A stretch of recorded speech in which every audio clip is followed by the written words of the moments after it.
Rizq comes from Allah Azza wa Jal. All life that we have around us is being delivered to us by this beautiful breeze that we feel on our face. That's a means by which Allah is delivering the life on this earth.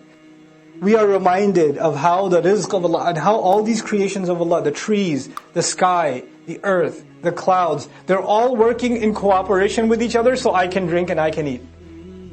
What kind of master is this that's controlling all of these things so I can drink and I can eat? What the Qur'an does in these ayat is, one of its miracles is that a believer in the Qur'an can no longer look at nature like anybody else looks at nature.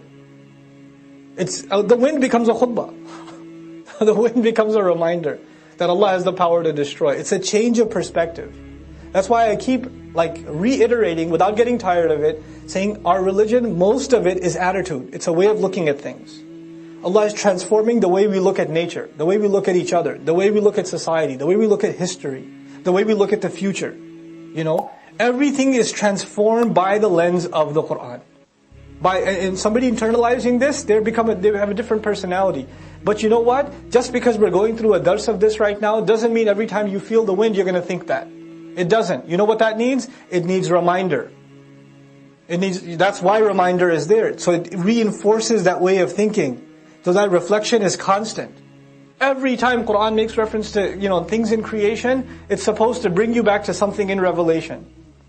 Revelation makes you think about creation. Creation is supposed to make you think about Revelation. Revelation is called ayat. Creation are called ayat. These ayat in the book remind you of those ayat. Those ayat remind you of these ayat. You're constantly around ayat, and ayat are a means of reminder. You're constantly surrounded by reminders. There's no excuse.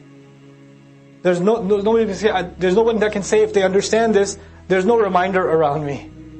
There's plenty of reminders around us. There's no shortage. إِنَّمَا تُوعَدُونَ لَوَاقِعْ is jawab al-qasam. If you've thought enough about the winds, then realize whatever you have been promised.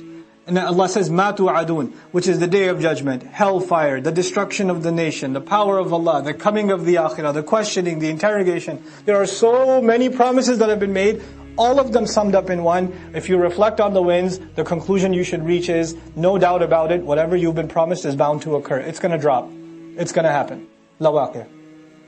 And then once it does happen, فَإِذَا النُّجُومُ طُمِسَتْ. Then when the stars are, طَمَسَ is actually maha, to erase. طُمِسَتْ, when the stars are erased, you can't even find them anymore. وَالسَّمَاءُ فُرِجَتْ, and the sky is torn open. Farj, this is not fajr, it's farj. Faraja, to rip, to tear. وَإِذَا الْجِبَالُ نُسِفَتْ. Oh man, when the mountains are plucked.